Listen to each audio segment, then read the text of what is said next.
Hi, my name's Tanner. I'm with Tier 1 Transmissions, and we're going to go over a Stage 3 68 RFE build today.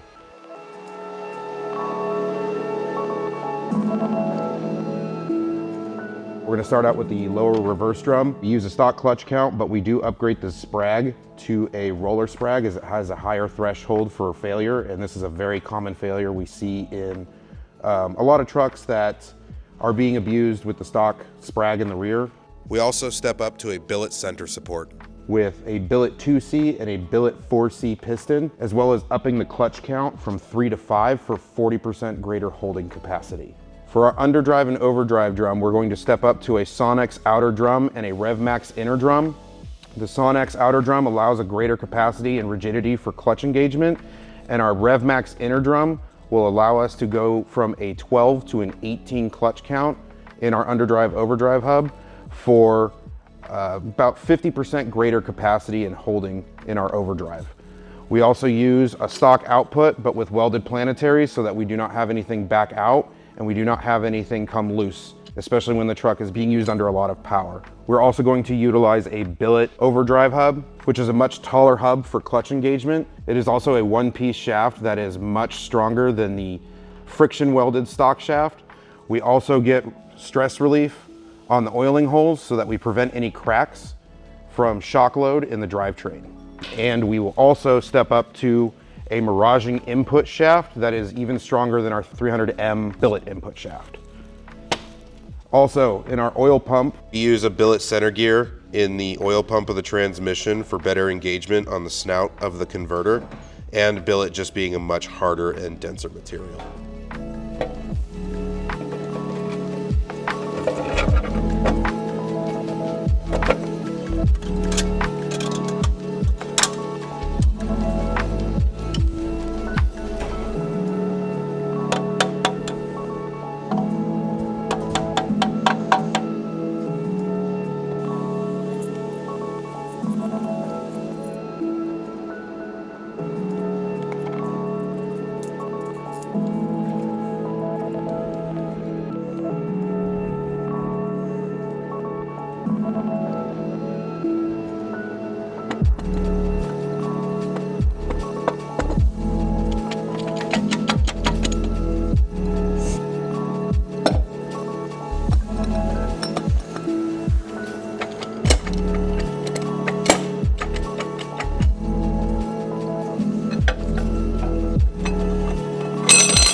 Sometimes your 2C and 4C piston fights you going in a little bit, so you use an overdrive hub to center the piston and get it to seat correctly within the housing.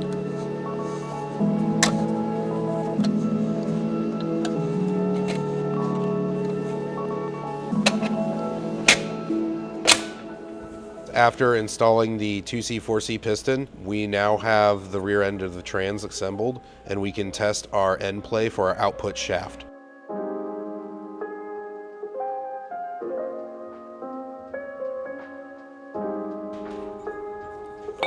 Always put the pretty side out.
Last one too.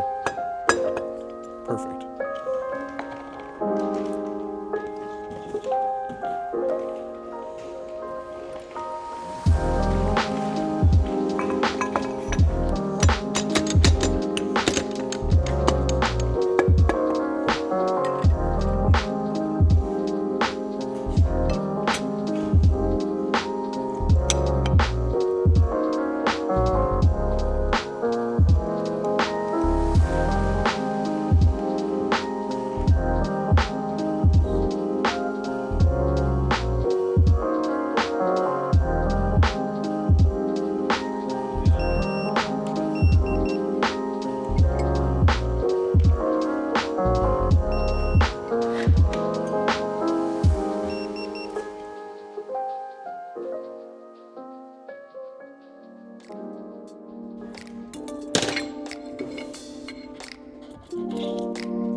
Perfect.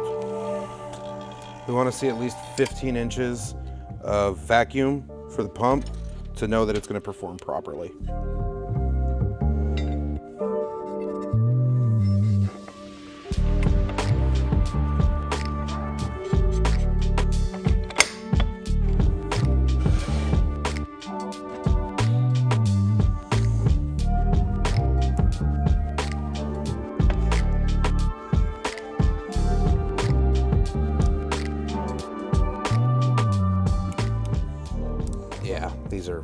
stay tight.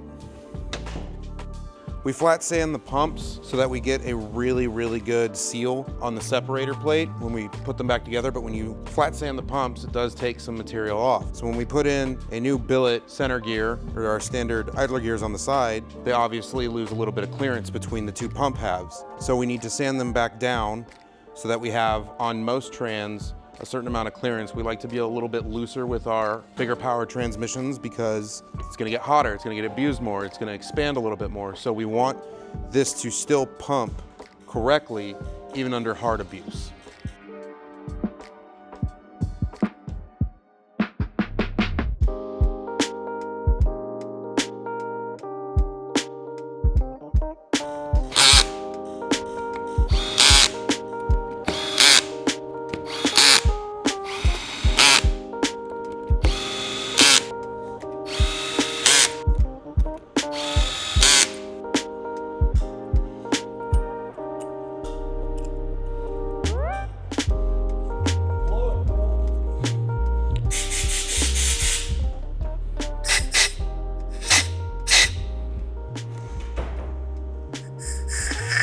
There we go, that's good. We also vacuum test these to make sure they are operating correctly.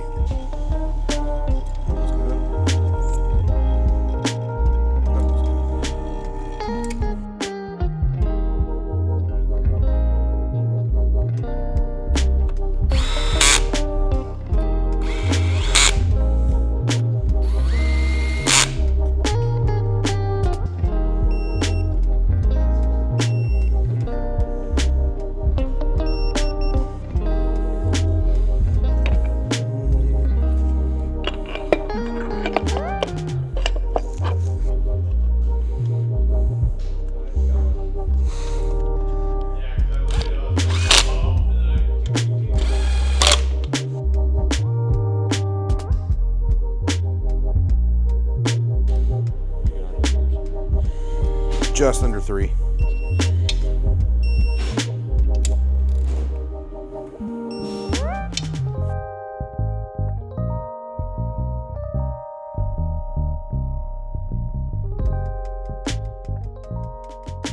So once we have everything assembled, we want to make sure that the trans is operating correctly.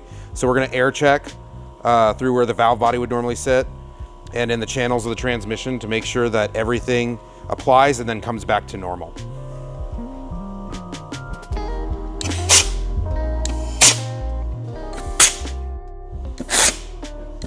Some of them you'll see, some of them you won't. That's the oil pump.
So we include our billet channel plate on our valve bodies as it's a thicker piece of material and is much more rigid and doesn't allow cross leaks.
All right, that finishes up our Stage 368 build. It's gonna get taken off the stand. It's gonna get stamped for its number. We're gonna roll it over to the dyno, and then it's gonna get shipped out to the customer.